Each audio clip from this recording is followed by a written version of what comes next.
Καλώς ήρθατε στον οδηγό ασφάλειας, σύμβολα κινδύνου της ΕΕ. Ο κανονισμός ELP ορίζει την ταξινόμηση, επισήμανση και συσκευασία ουσιών.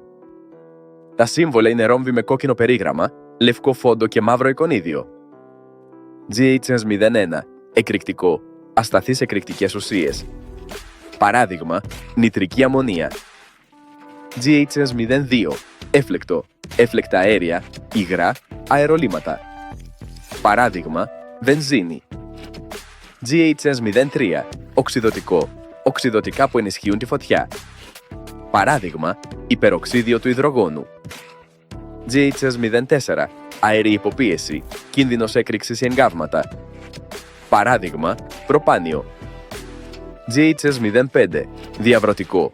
Διαβρώνει μέταλλα, σοβαρά εγκάβματα. Παράδειγμα, θηικό οξύ. GHS06. Τοξικό. Οξία τοξικότητα, θανατηφόρο αν καταποθεί. Παράδειγμα, κυανιούχο νάτριο. GHS07. Επιβλαβές ερεθιστικό. Ερεθισμός, ευαισθητοποίηση δέρματος. Παράδειγμα, αμμονία. GHS08. Σοβαρός κίνδυνος υγείας, καρκινογόνο, μεταλλαξιογόνο. Παράδειγμα, βενζόλιο. GHS09. Επικίνδυνο για το περιβάλλον, τοξικότητα σε υδρόβια.